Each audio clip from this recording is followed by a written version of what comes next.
Pronto, pessoal. Boa noite.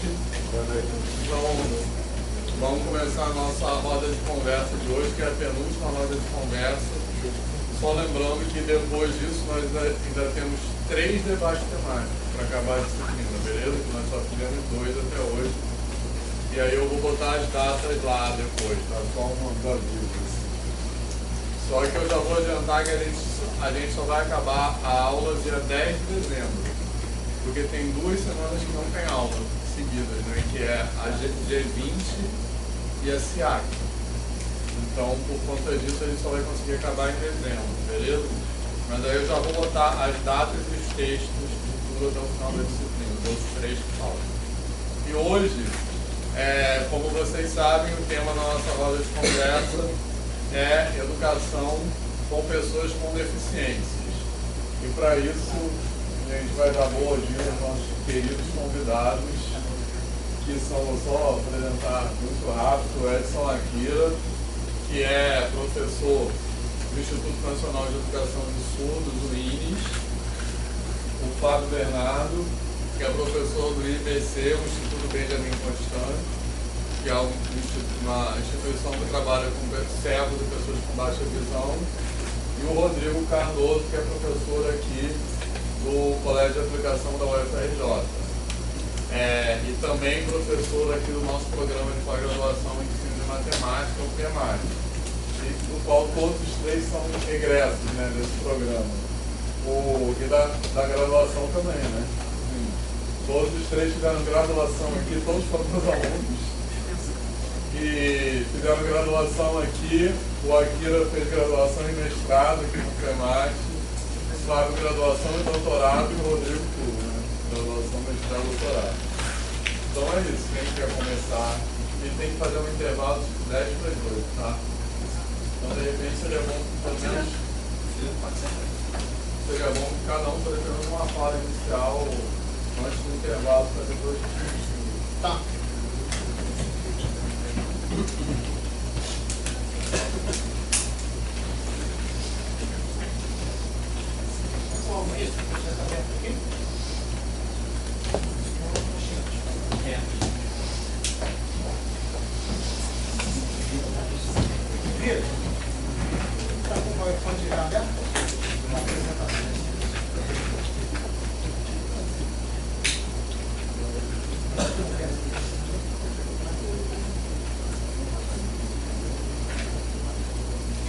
Bom, boa noite.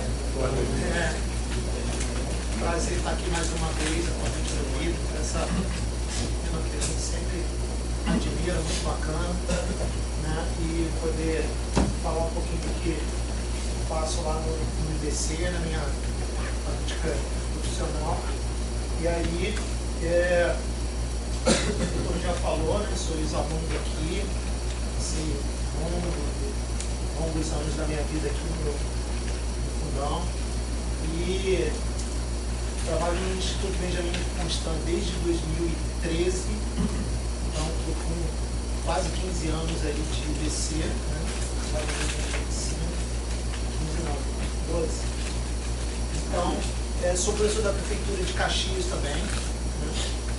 E lá no IBC, o IBC se transformou um pouco ao longo dos últimos anos, né? Então era uma escola que é uma instituição que tem uma escola e que tinha escolarização da educação precoce, ou seja, a pessoa nasce cega até o 9º ano. Então, só tinha essa. O IBC é uma instituição muito grande e que tem uma escola dentro dele, e até um tempo atrás só tinha educação até o 9º ano.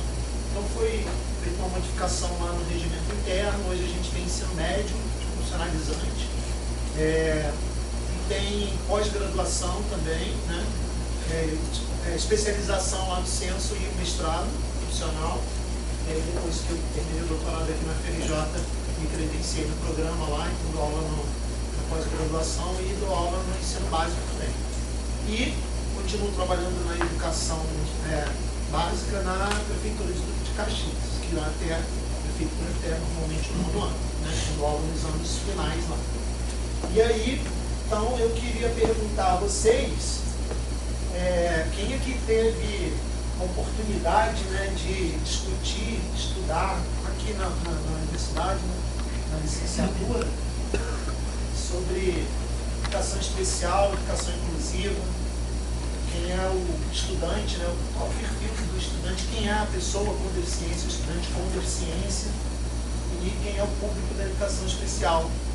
Queria saber quem de vocês teve a oportunidade de discutir sobre esses, ou alguns desses, ou todos, em alguma disciplina aqui da licenciatura. Pode levantar a mão aí. Só 4 pessoas. E foi numa disciplina específica. Em que disciplina vocês discutiram isso? Uma disciplina da área pedagógica, uma disciplina da matemática mesmo? No meu caso, essa disciplina, né, que eu fiz, fazer estágio. Ali na alto também, mas não era focada, né, como tem, funcionamento de aritmética alta. Talvez com a Cláudia também. E assim, por aqui não, né, participei também, tive essa vivência que é para além da disciplina. Quem mais levantou a mão? Eu tive com a professora Caroline Lima, né, que é uma das que mais se preocupa um pouco com esse assunto, né, tanto que eu até cheguei a começar a TCC com ela, com a minha orientadora, sobre esse tema, só que é um tema que eu gostava, mas não amava, sabe? Eu amava outra área, então eu abandonei esse TCC, mas ela se preocupava muito com isso, foi fundamento da geometria. Discutiram coisas sobre educação especial. Bastante na parte de geometria mesmo, como adaptar as coisas para... Beleza. Eu pensei com uma professora Funda. Só livros. Então, na verdade, vocês não discutiram sobre o que é educação especial, educação inclusiva, assim, Adriano? Eu não fiz a graduação aqui na UFRJ, mas na instituição que eu fiz, eu tive 2 disciplinas, uma de educação especial e outra de Libras. A Libras é obrigatória, né, mas não trata exatamente dessas temáticas, né, não discute essas temáticas. Então eu perguntei, comecei fazendo essa pergunta, porque caso a resposta tivesse sido positiva pela maioria, eu ia passar aqui e adiantar a minha fala. Como já vocês estão comentando que não discutiram isso aqui, então eu trouxe aqui uma breve apresentação, conceituação do que é cada uma daquelas coisas. Então, a primeira é quem são as pessoas com deficiência. E aí a gente tem vários aí, diversos instrumentos legais que definem, né? Falo instrumentos legais e oficiais porque nem todos são leis, né? Então a gente tem políticas, portarias, a gente tem instruções normativas, vários documentos administrativos, mas federais, né? Do MEC, e que definem e trazem recomendações para educação especial, para educação inclusiva, mas a LDI de 2015, né, essa tem força, essa que veio trazer aí, fazer uma transformação de verdade na escola, no sentido de que agora, ao descumprir a LDI, você está descumprindo uma lei, e daí você pode ser responsabilizado criminalmente por isso. Você que eu quero dizer é a direção da escola, né, Secretaria de Educação Municipal, Estadual. Então, só em 2015 a gente tem um documento que é lei, e as coisas começaram a, de fato, ter uma mudança, né, no perfil da escola, porque até então, embora fosse recomendado que as pessoas com deficiência estudassem nas escolas regulares comuns, a gente sabe que muitas escolas pegavam a matrícula, dizia que a escola não estava preparada para receber o aluno, recomendava que a mãe procurasse outra, né, no sentido de que a responsabilidade não era da escola. Ao passo que a gente tem, desde a Constituição Federal, né, que diz que a educação é para todos. E todos são todos. Não tem distinção, nenhum tipo de distinção. Então, a pessoa com deficiência, né, é aquela que tem impedimento de longo prazo de natureza física, mental, intelectual ou sensorial. E aí, que ao interagir ali, né, ao estar de frente, ele está de frente com as diversas barreiras, né, que podem obstruir a sua participação plena e efetiva na sociedade em igualdade de condições com as demais pessoas.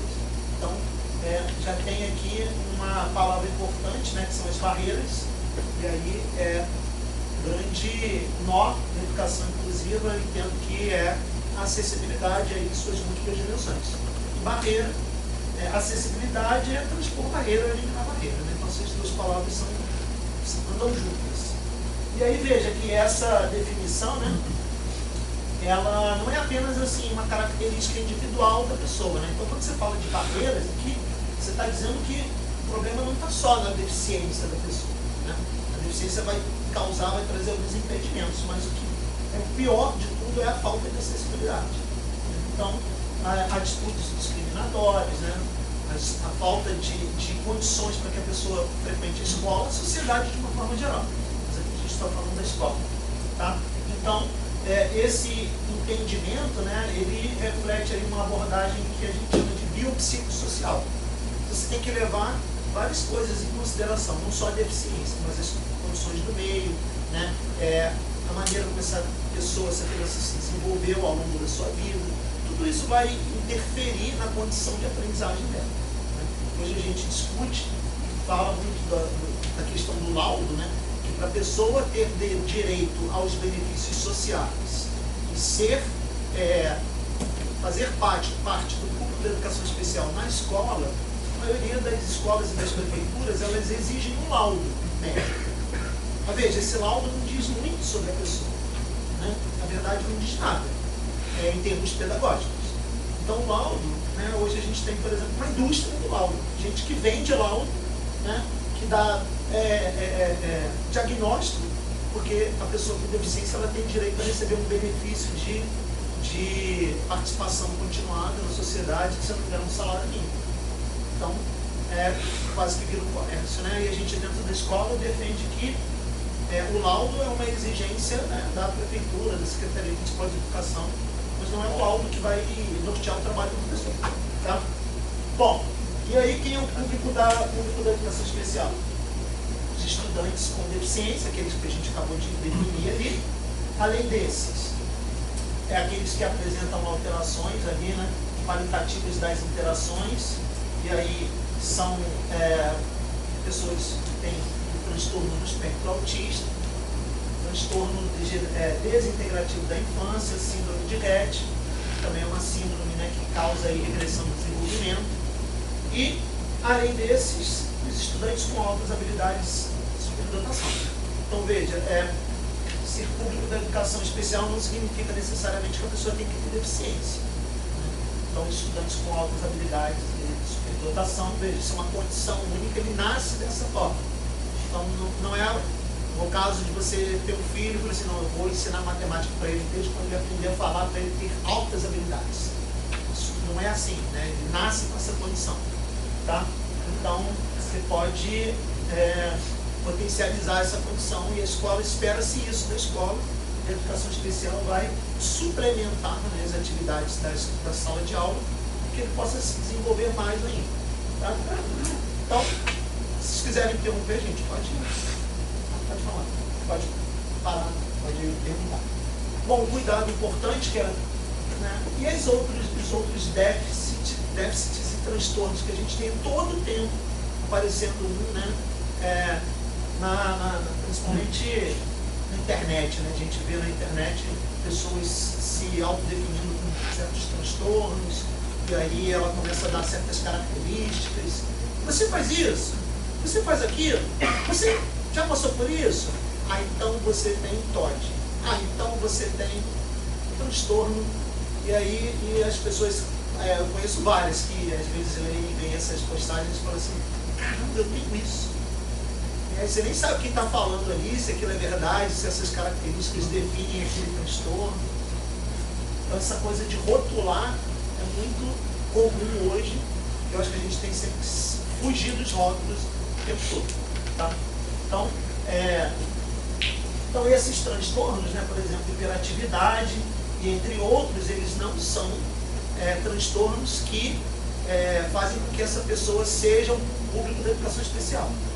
Mas isso não quer dizer que a escola não tem que ter, né, ações de acessibilidade pedagógicas, curriculares para atender essas pessoas, essas crianças, esses alunos. Eu trabalhei em uma escola que eles tratavam pessoas de TDAH como educação especial.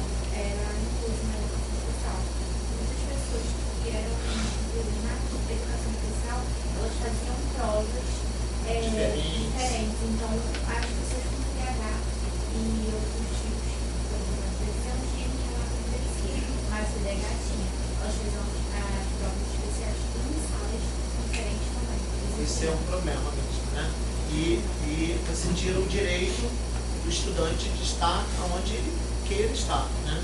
Então é muito comum isso acontecer. As escolas que têm o AE, que é o atendimento educacional especializado, por não proporcionar uma educação, um ensino que possibilite essa criança aprender, ou seja, removendo barreiras, né, disponibilizando materiais, recursos, coloca o aluno no atendimento educacional especializado e aí tira o direito dele de estar, às vezes, na sala de aula aprendendo, porque a escola deveria ter outras ações pedagógicas para atender esses alunos, né? Então, esses não são público da educação especial, certo? Mas não significa que não demandam de ações, não demandam ações mais específicas. Bom, então a educação especial é uma modalidade de ensino, né? Uma modalidade significa que ela tem que estar presente em toda a educação. Então começa na educação infantil, quando a criança nasce com deficiência, e a educação especial precisa estar presente nas creches, desde o primeiro ano de escolaridade até a educação superior, né? Então isso é definido tanto na LDB quanto na Política Nacional de Educação Especial, na perspectiva da educação inclusiva, que é de 2008, mas a LDB é de 96. Lá na LDB já se falava que a educação especial ela precisa ser transversal, ou seja, vocês devem ter aqui na FRJ o NAI, Núcleo de Acessibilidade e Inclusão. Esse nome muda, né, de alguns lugares. Em algumas escolas chama SINAP, por exemplo, Núcleo de Acessibilidade a pessoas com necessidades especiais, porque esse nome nem é legal, necessidades especiais. Então aqui no IE é DIRAC. Cada universidade tem um nome, né? No CAP a gente não tem DIRAC, no CAP a gente tem o NEI, que é o Núcleo de Educação Especial. Mas o DIRAC não só ninguém, né? É geral, né? Mas como eu vou dizer, é o setor, né, que é diretamente influencia aqui, né? Lá não, né? Indiretamente influencia. Quanto tempo a gente tem? Depois eu falo melhor. A aula é legal. Beleza. Então, posso. Ele é o quê? Necessidades específicas, né? Então, o termo necessidades especiais, ele não é um termo bem-vindo. Evitem os rótulos, certo? Então, o mais correto é pessoa com deficiência. Então, não é, veja, deficiente visual. O termo deficiente, ele carrega, né, em si uma carga meio negativa nessa pessoa. Ele é um deficiente, de qualquer natureza. Então, o correto é falar pessoa com deficiência. Tem pessoas com deficiência que dizem que eles nem gostam do termo público-alvo. Porque o cara fala assim, eu não sou alvo de nada. Eu sou uma pessoa como outra qualquer, então eu não quero ser alvo, eu não sou público-alvo da educação especial. Eu sou o público da educação especial. Nem toda pessoa com deficiência tem necessidades especiais. Às vezes ele tem necessidade especial diferente nenhuma. Então isso também é um rótulo que a gente deve evitar. Tá? Então, pessoa com deficiência. Então, o que é educação inclusiva? Educação, se a gente pensar na escola, como é que deveria, o que a gente espera da escola, né? Adjetivar como inclusiva seria até redundante, né? Porque a gente espera que a escola seja para todos. E aí não faz sentido ser uma escola, essa escola inclusiva. Né? O que é essa inclusiva? Só porque ela tem uma pessoa com deficiência, um estudante. Então, mas a educação inclusiva, ela visa ali assegurar que todo mundo tem acesso à educação com equidade, que é mais do que igualdade. Né? Então, a igualdade seria oferecer a mesma coisa para todo mundo e eu chegar aqui e falar assim, olha, eu fiz a mesma prova aqui para todo mundo, ninguém pode reclamar, está igual, eu não discriminei ninguém. Né? Isso seria igualdade, mas aí cada um aqui de vocês tem uma necessidade diferente, né? Tem uma característica, uma demanda diferente. Então, se você tem dentro da escola, né, pessoas, crianças que têm algumas necessidades específicas, né, então veja, a igualdade não vai ser suficiente. Você precisa oferecer outras formas para que essa pessoa consiga, né, ter acesso ao seu conteúdo.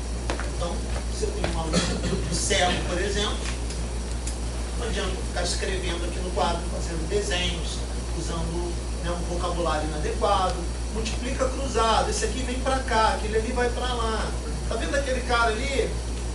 Isso não é, né, adequado para quando você tem uma pessoa com deficiência visual.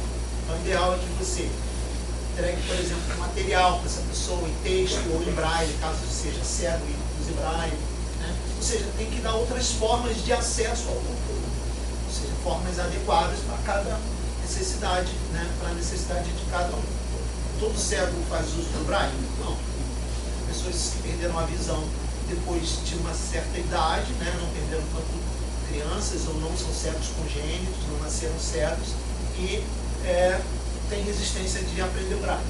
Então eles fazem uso de recursos de tecnologia, seu celular com, né, leitores de tela, leitores com recurso de áudio, né? O celular fala tudo, né? Todo celular tem recurso de acessibilidade e pessoas cegas fazem uso, né, desse recurso e usam o celular com bastante desenvoltura, tá?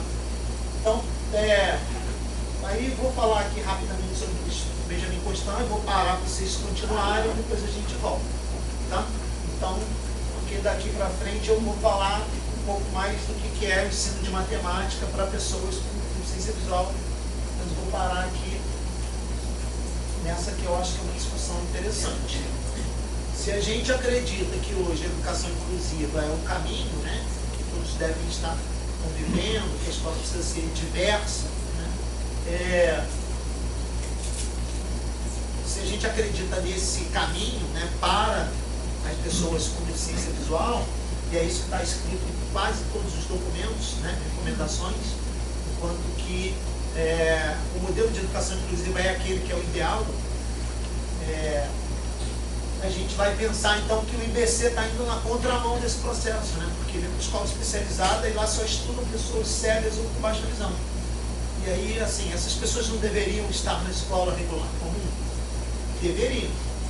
Mas vocês acham que a escola regular comum dá condições para essas pessoas se desenvolverem, aprenderem, estudarem com equidade? O que vocês acham? Que as escolas dão plenas condições para uma pessoa cega, um estudante cego, se desenvolver, aprender e ter acesso, né, a todos os conteúdos e aquela educação que a gente espera que ele tenha? O que vocês acham? Difícil, né? Vocês devem ter saído da escola, né, alguns aqui há pouco tempo, quem sabe o que era a escola quando vocês estudavam. E ela mudou da minha época, e então Vou comentar uma pergunta. Alguém que quando estava na escola, fundamental ou médio, teve colegas que eram pessoas com deficiência na turma? É bastante gente. E aí, como é que foi? Vocês acham que essas pessoas tinham acesso a uma equidade, assim, participavam das aulas, das discussões? Não, né? O meu ensino médico foi no chefe, foi curso normalista. Elas tinham uma máquina. Uma máquina isso para escrever, era uma pessoa cega? Eram duas meninas. Então elas tinham todo um suporte, tinha uma pessoa também com elas. Um mediador ali, assim. Isso. E aí elas precisam se formar. Eu estava entrando no primeiro ano e elas estavam saindo já, então no terceiro. Mas elas precisam se formar. Elas estavam lá no primeiro ano. O GEPS tinha esse suporte legítimo. Sempre foi uma escola que abraçava as pessoas. Bacana. Já no ensino fundamental tive um amigo que a gente se fala até hoje, inclusive Alain, e ele se locomovia com cadeira de roda. Inclusive, até para escrever, ele não escrevia perfeitamente lá. Devia ter algum problema motor ali? Tinha. Tanto que ele tinha uma máquina de escrever. E mesmo assim, era muito lento para digitar, logo ele não conseguia copiar quase nada do que estava no quadro. E foi passando, né? A escola não era, a escola municipal, lá no Itaguá, não era adaptada para receber a cadeira de rodas, então dependia de alguém empurrar, né, levar para os espaços. Como eu fiquei amigo dele, aí ele começou a conhecer a escola, porque ele, brevemente, né, contando, eu fiquei amigo dele porque ele era da minha turma, isso foi sexta série, né, sexta série agora é 7 anos, né? Isso. Sexta série. E aí ele era colocado, não sei por quem, num armário entre a porta da sala, entre a porta da sala e um armário no corredor, e ficava ali sozinho na hora do recreio. Aí eu me aproximei dele, perguntei o nome, aí que eu reparei que tinha uma pessoa com deficiência na turma. E aí a gente se conheceu e comecei a levá-lo para passear na quadra, na biblioteca, no pátio. E aí sim as pessoas começaram a conhecer ele, mas a escola, mesmo depois que ele terminou o ensino fundamental, a escola não contava nem com rampa para ele entrar na escola. O grande nó da educação inclusiva é a acessibilidade, mas em suas múltiplas dimensões, né? Não é só acessibilidade física, acessibilidade comunicacional, pedagógica, instrumental. Então, vamos lá para a acessibilidade. Então, veja, o IBC tem 170 anos de existência, completou esse ano agora. É a primeira instituição a oferecer educação à pessoa com deficiência visual no Brasil. Né? É de uma época em que nem todas as pessoas tinham acesso à educação. Né? Nessa época, poucas pessoas tinham acesso à educação e ele oferece da educação precoce, ou seja, de 0 a 3 anos, ou seja, quando a criança, a pessoa nasce com deficiência visual, já pode se matricular no IBC. E como eu comentei, né, tem ensino básico, educação profissional, pós-graduação, 30.900. E além de uma grande quantidade de cursos de formação continuada, abertos à comunidade, todos de graça. Né? Então tem muitos cursos. Sistema Braille, Soroban, orientação em mobilidade, tecnologia assistiva, uma série de cursos lá no site, na página do IBC. A gente tem um centro médico, tem residência médica, faz cirurgias hoje, né? Muitas cirurgias diariamente. Tem residência na área de oftalmologia, tem uma imprensa Braille, que produz material em Braille para o Brasil inteiro. E tem parque esportivo também. A gente tem vários atletas paralímpicos que treinam, que são ex-alunos do IBC ou são atuais alunos do IBC. Então a gente tem uma piscina muito grande, não é uma olímpica, mas é uma semi-olímpica, tem quadra, tem campo de futebol, tem academia, de modo que vai oferecer ali para a pessoa, né, diversas atividades para que possa se desenvolver e vai certamente se encontrar em alguma delas. Então, dentro do currículo tem aulas de teatro, de música também.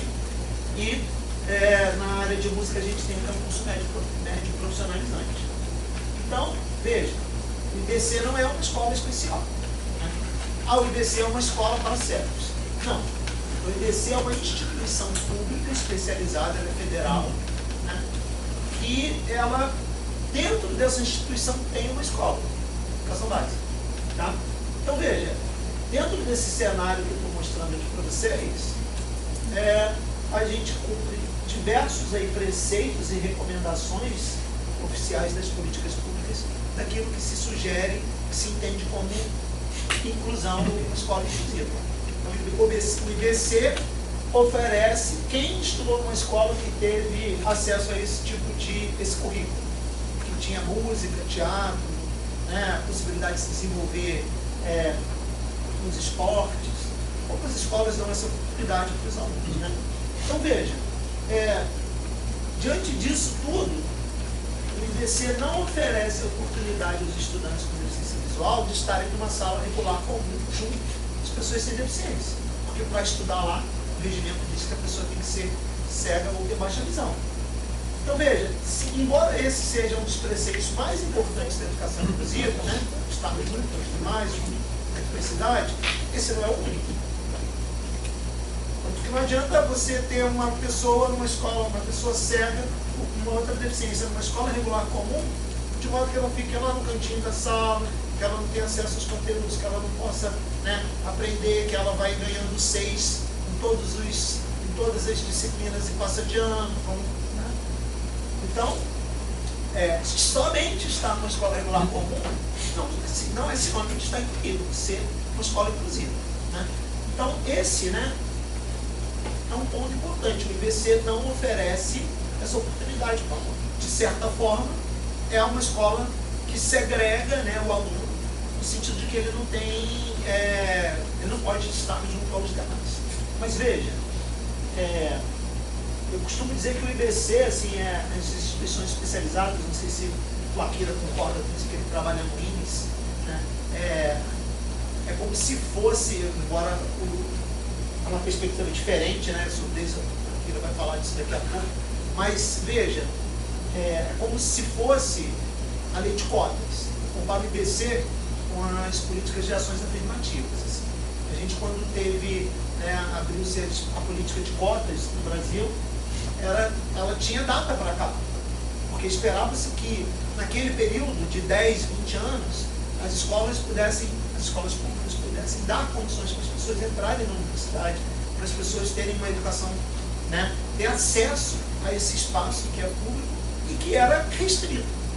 Eu, quando estudei aqui, só tinha gente classe média alta. Né? Não tinha, na minha turma de licenciatura em matemática aqui, eu não conheço, não me lembro de ninguém, né, que não tivesse boas condições financeiras para estar aqui. Tinha, lógico, aqueles com mais condições, outros, mas todo mundo tinha boas condições. Então a universidade, né, quer dizer, a escola, a cota veio para trazer, né, abrir a universidade, né, dar oportunidade para que outras pessoas pudessem estar aqui.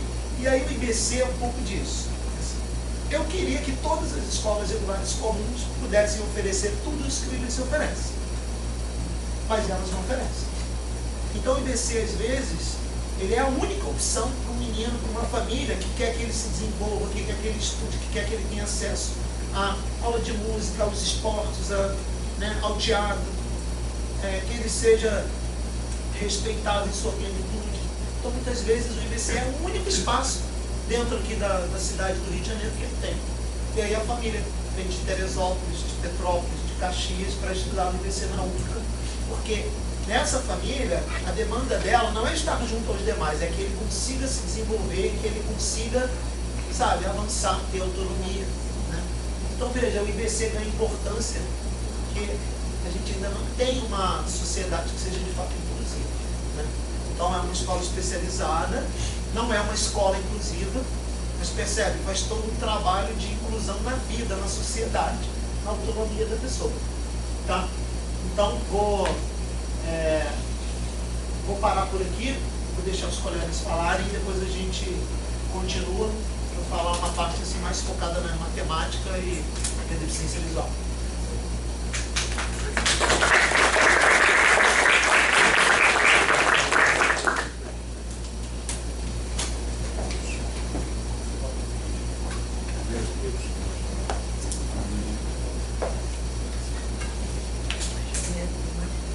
Boa noite, pessoal. Vou começar com um vídeo rapidinho. O vídeo é bem curto, não tem áudio, tá? E aí depois eu começo a fazer minha fala. Vou tentar ser mais breve. Mas não tem...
minha fala, se encerrasse aqui eu já estaria feliz.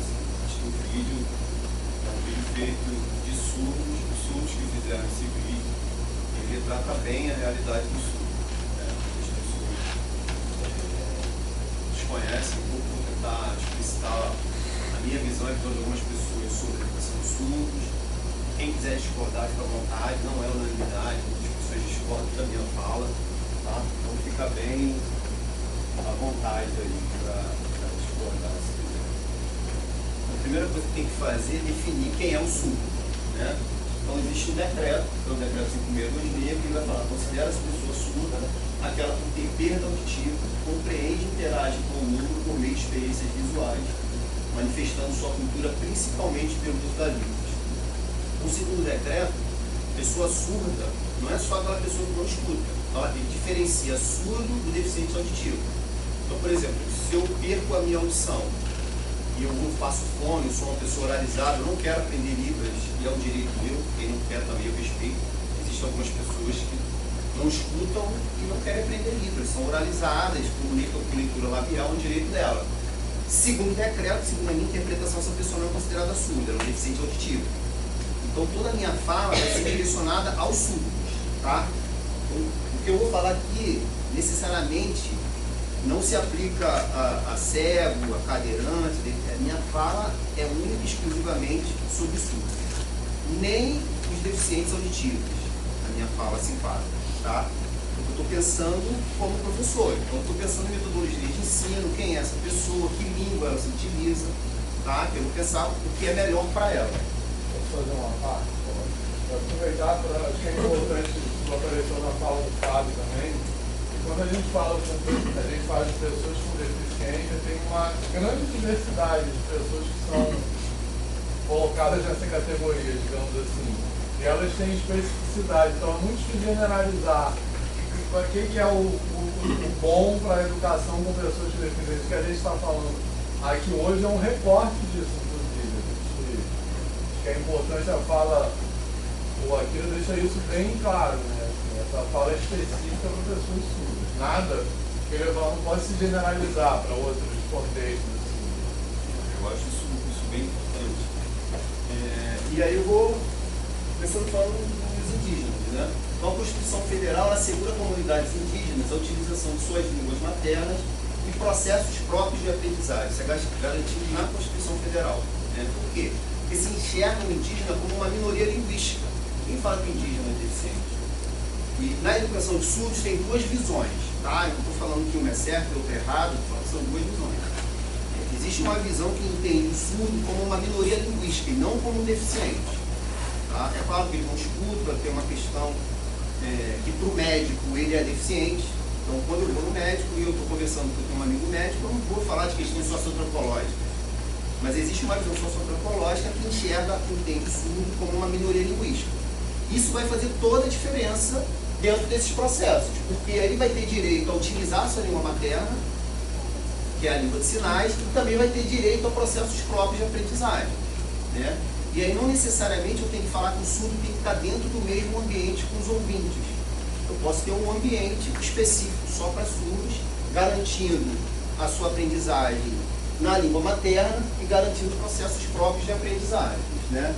Eu tirei isso aqui da época do Orkut, que um aluno botou e assim, foi muito marcante para mim. Ninguém sabe o que é isso. Acho que ninguém sabe o que é Orkut. Ninguém sabe isso. Então, então, o que acontece? Aí um aluno botou assim, ó, um aluno surdo. Repara só, pessoal, minha família, pessoas ouvir falar, conversar muito, ficar feliz. Surdo, falar, conversar nada, eu estou mesmo sozinho. Para mim foi marcante que ele falou minha família, ele falou minha sala de aula, ele falou minha escola, ele falou minha família. São crianças que sentam numa mesa para almoçar e a família inteira está conversando e ele fica ali sem entender nada. Porque não tem comunicação, porque os pais não sabem língua de sinais. Uma vez eu fiz um curso de Libras e o pai falou, caramba, aprendi a dar bom dia. Ah, não me falou que legal, qual é a idade do seu filho? 18 anos. Provavelmente, durante esses 18 anos, ele nunca deu um bom dia no filho. Essa é a realidade. Então, Isso é muito comum. é comum, não Outras tipo assim. pessoas, famílias ouvintes, E aí ninguém sabe e alguns proíbem. Não vai ficar fazendo mímica não, não sei o quê, tem que oralizar. Nada contra a oralização. Se tivesse um filho surdo, eu ia colocar para oralizar, porque ele vive num mundo de ouvintes. Mas ele tem direito a se utilizar da língua que ele vai se adaptar melhor. Tem algumas pessoas que querem oralizar, eu também respeito. Né? Mas assim, isso para mim foi muito marcante, é esse público que eu estou falando. Esse público. Foi tão marcante que uma vez a aluna chegou numa escola inclusiva, eu trabalhava numa escola inclusiva também, eu trabalho numa escola bilíngue, numa escola inclusiva. E a aluna ficou feliz de me ver, era alguém que sabia Libras. Meu Deus, a aluna ficou feliz de me ver, tem uma coisa muito forte, marcante aí. Então é uma coisa muito séria, né? E aí nesse quadro vai falar que aproximadamente 95% das crianças surdas são filhas de pais ouvintes. Então são crianças surdas que nascem num ambiente só de ouvintes, então ninguém sabe Libras, muitos têm preconceito, muitos não querem deixar utilizar. E essas crianças ficam anos sem adquirir a língua portuguesa e sem adquirir a língua de sinais, quer dizer, sem uma língua. Né? Eu não posso falar isso porque alguns linguistas discordam. Tem uma língua aí, mas não é uma língua formal estruturada, como os linguistas gostam de falar. Então, normalmente as crianças surdas não dispõem de língua de sinais para desenvolver o como L1 e, consequentemente, chegam à escola sem dominar nenhuma língua. É um caso muito grave. O Vinícius, que fez mestrado aqui, ele está trabalhando no EF agora e está com uma aluna que ela terminou o ensino médio. Ela não sabe matemática, não sabe português, não sabe Libras, não sabe contar até 10. E ela terminou o ensino médio. Por quê? Porque bota lá e vai aprovando, e vai passando, e aí vai. Quer dizer, isso, na minha perspectiva, não é incluído. Quer dizer, nem a criança não é dado a ela o direito nem se desenvolver uma língua. Que trabalha aqui, que fez estágio no INE, que passou por IF agora. Ele foi do Projeto Fundão, então, ele acho que ele foi dar uma palestra na Saparema e ele foi conversando comigo sobre a educação dos surdos. Ele é muito bom, me ajudava muito, tem conhecimento de sinais e ele ficou estarrecido e está tentando ajudar as pessoas. Né? Então, o que acontece é importante diferenciar aprender uma língua e adquirir uma língua. Né? Ninguém aqui, eu acho que aprendeu português. Todo mundo adquiriu a língua portuguesa. Né? Eu adquiri a língua portuguesa. Quem tem criança pequena, tem um filho, tem um neto, a criança do nada ela começa a falar milhares de coisas, palavras que você assim, parece que a criança nunca. E parece, alguns estudiosos entendem que já tem ali uma questão estruturada. A criança fala às vezes eu sabo. Ninguém fala eu sabo, né? Mas por quê? Porque eu como, eu bebo, eu durmo, ela já internaliza essa estrutura. Então, quem for da área da linguística quiser discordar e depois também pode, porque tem pessoas que discordam disso. Então a gente já tem uma estrutura internalizada de língua e não é dada a possibilidade dessas crianças de adquirirem uma língua naturalmente. E aí a criança sem língua, olha o que o Oliver Sacks vai falar que é o neurologista. A ausência de uma língua formal estruturada é uma das calamidades mais terríveis, porque é por meio da língua que entramos em contato plenamente em nosso estado e cultura humana. Uma criança sem uma língua formal estruturada, sem língua de sinais, sem uma língua portuguesa ou inglês, o que quer que seja, na opinião de Sacks, é uma das calamidades mais terríveis que ele vai falar. Né? Então tem a importância da língua não só como meio de comunicação, mas como organização do pensamento também. A língua é fundamental para organizar o pensamento. Porque às vezes as pessoas não botam intérprete em sala de aula e está tudo resolvido. Não é só isso, né? Na minha perspectiva não é só isso, tem muitas questões envolvidas aí. E aí tem um documento que vai falar quanto mais tarde os surdos tiverem esse acesso e quanto mais precário for a qualidade e quantidade do estímulo, tanto mais poderá ser comprometido o seu desenvolvimento linguístico, cognitivo e cultural. Então tem uma questão também do desenvolvimento cognitivo.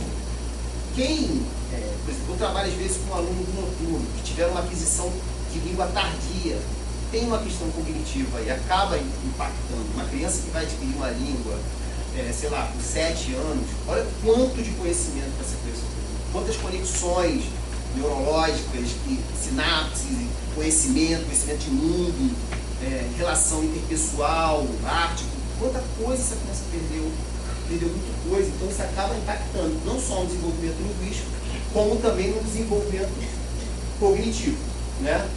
E aí a língua não serve só para a leitura dos enunciados, mas sobretudo como fonte alimentadora da construção de conceitos, na apresentação das estruturas lógicas, das argumentações, na elaboração da própria matemática. Isso é o Wilson Machado falando, que já é alguém da área de matemática, né? Então ele está falando aqui que a língua não é só para ler enunciado, tem uma série de questões, até lógicas. Por exemplo, no livro dele, Língua Materna e Lógica Formal, ele fala da noção de causa e efeito. Né? Ah, se chover, então não irei à praia. Tem uma questão lógica aí, que às vezes é cerceado a criança, porque a criança, se ela não adquirir uma língua, né, todo esse conhecimento aqui, essa questão lógica, aqui não é passada para essa criança, ela está perdendo. Então isso é fundamental para as crianças. Tá? Eu estou querendo muito enfatizar a questão da língua, porque os surdos entendem isso com uma visão linguística muito forte. Né? Então o Papovilo vai falar que as crianças ouvintes passam anos ouvindo essa língua, internalizando sua estrutura. E ao serem alfabetizadas, podem utilizar a mecânica da decodificação alfabética, se depararem com palavras de texto, utilizando a língua que pensam e se comunicam. Que é uma coisa importante, quer dizer, a criança ouvinte, antes dela aprender a ler e escrever, ela já adquiriu a língua portuguesa na modalidade oral.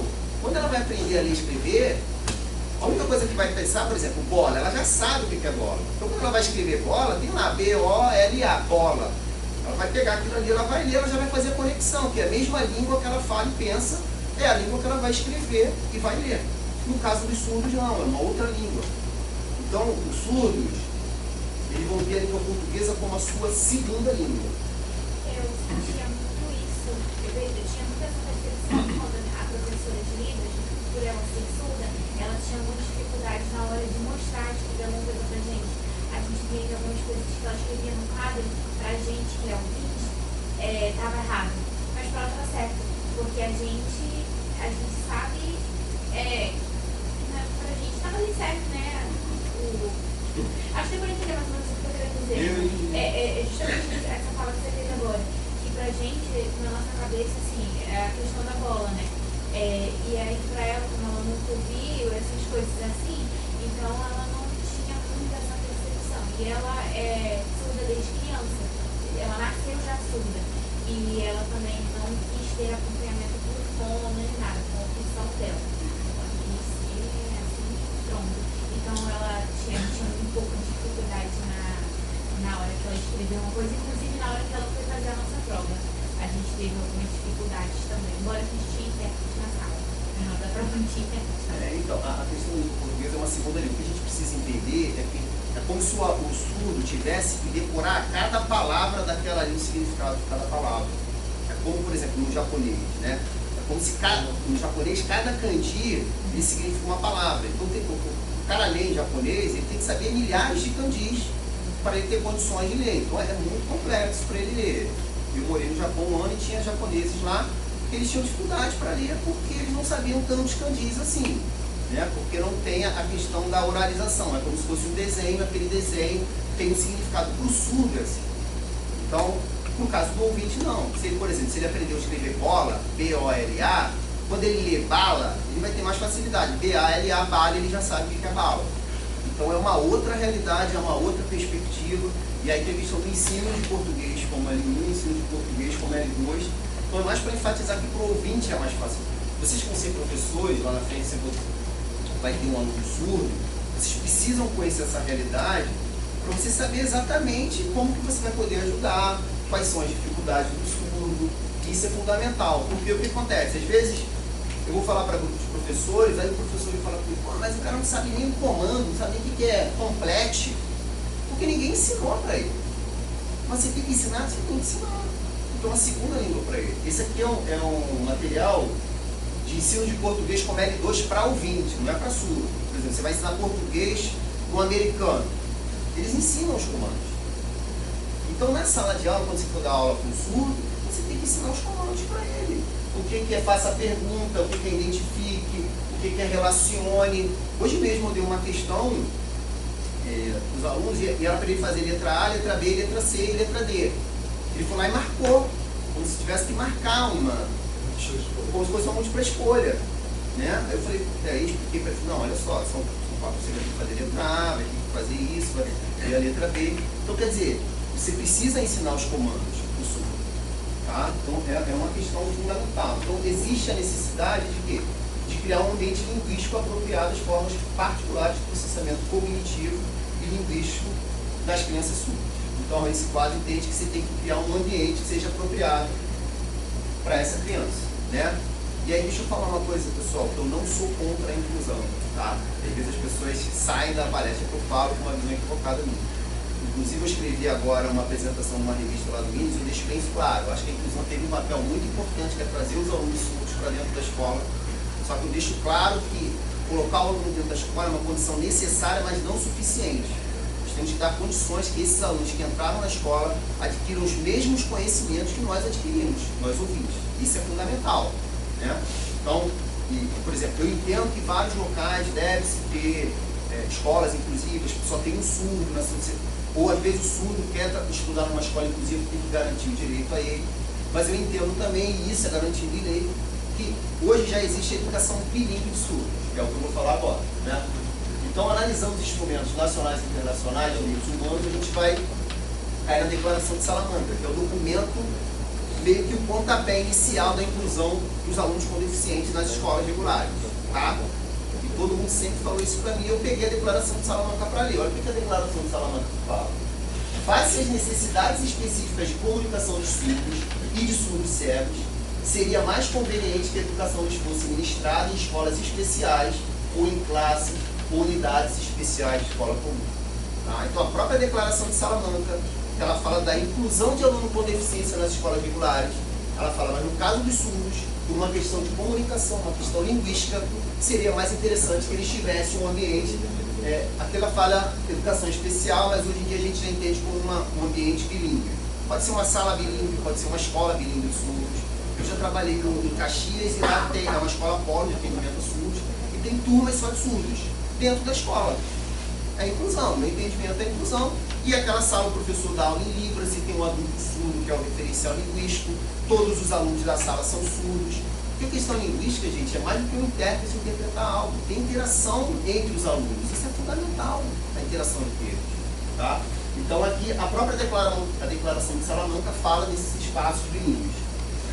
A Convenção da ONU, ela vai falar o quê? Ela ressalta a necessidade de garantir que a educação de pessoas surdas seja ministrada nas línguas e nos modos e meios de comunicação mais adequados ao indivíduo e ambientes que favoreçam o máximo o seu desenvolvimento acadêmico e social. Então, a própria Convenção da ONU está falando de ministrar a língua, ministrar a aula na língua dele, na língua materna, aí tem que ser um espaço bilíngue, eu não posso dar aula para todos os ouvintes, então dou aula em Libras, né? Então tem que dar aula em Libras. Está falando que esse é o ideal, tá? O próprio Plano Nacional de Educação, ele vai falar que a oferta de educação bilíngue em Libras como primeira língua e modalidade escrita da língua portuguesa como segunda língua aos alunos surdos, deficiência de 0 a 17 anos. O que é isso? É o ensino de português como L2. O que a gente não para de vezes para pensar é que todo mundo aqui estudou português na sala de aula, no ensino médio, no ensino fundamental, mas aquele português ali é o português que está sendo ensinado para quem fala a língua portuguesa, que é diferente. Quem estuda inglês aqui, quando eu fazia inglês, o mesmo inglês que eu aprendia não era o inglês que está nos Estados Unidos, que é um nativo falante do inglês. São metodologias diferentes. Então, se eu vou dar aula para um surdo de língua portuguesa e ele precisa aprender língua portuguesa, eu preciso de metodologias específicas. Quando você inclui esse surdo numa sala de aula, o professor de português, ele vai dar aula para os ouvintes, vai ensinar o português para os ouvintes. E o surdo vai ter que, de alguma forma, se adequar a isso. A Lei Brasileira de Inclusão. Olha o que a Lei Brasileira de Inclusão vai falar. Cabe ao poder público a oferta de educação bilíngue em Libras como primeira língua e na modalidade escrita da língua portuguesa como segunda língua, em escolas e classes bilíngues, e em escolas bilíngues e em escolas exclusivas. Então, a própria Lei Brasileira de Inclusão, no caso dos surdos, ela fala do ensino de português, do ensino como a Libras como primeira língua, isso é, o professor dando aula em Libras, e a língua portuguesa na modalidade escrita. Tá? Quer dizer, o ensino de português como L2. A própria Lei Brasileira de Inclusão vai falar isso. E aí isso culminou com a Lei 14.191 de 2021, que ele altera a LDB. Isso é importante para vocês, não sei quem vai fazer concurso, que agora já tem uma nova modalidade. Né? Tinha o ensino superior, tinha educação especial, agora já tem a criação da modalidade de educação bilíngue de surdos. Tá? Assim como tem o EJA, tem educação especial, tem educação profissional, educação básica do campo, educação escolar indígena, educação quilombola, agora tem educação bilíngue surda. Então já está aqui na LDB, já é garantido, que é o que nós entendemos que seria o ideal.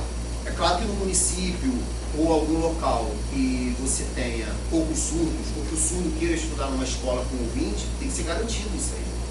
Isso é óbvio, né? Não precisa nem falar. Mas eu acho que o poder público também tem que ofertar escolas bilíngues ou classes bilíngues, com o professor dando aula em Libras e com alunos só surdos, caso eles queiram isso. E pelo que eu percebo, pelo meu contato com os surdos, a maioria deles desejam isso, né? Porque é alguém ministrando aula na sua própria língua, respeitando as suas especificidades.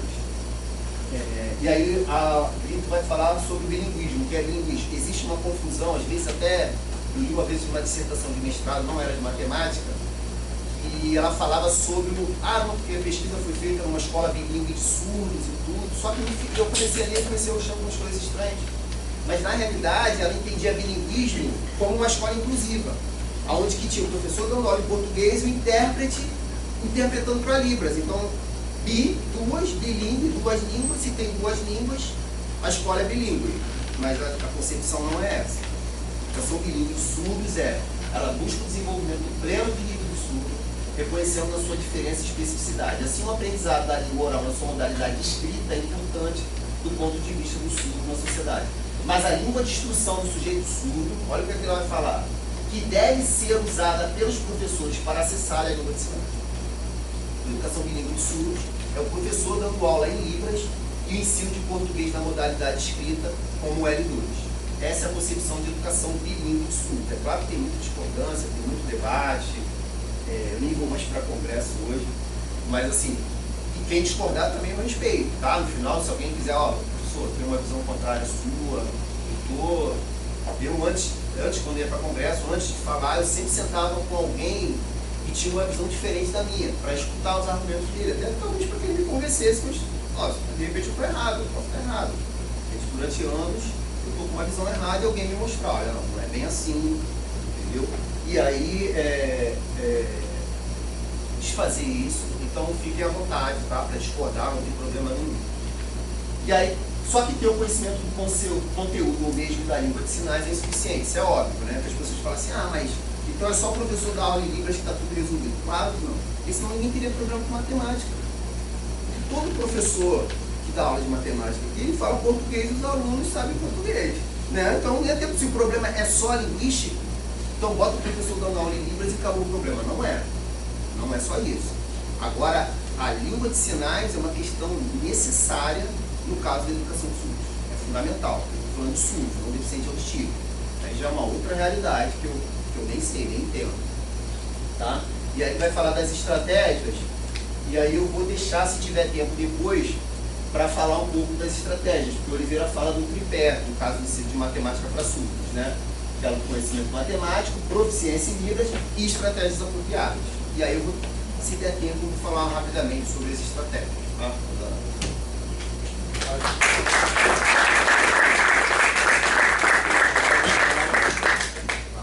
Fazer um intervalo primeiro na volta do Rodrigo. Tá bom. São 10 para as 2 já.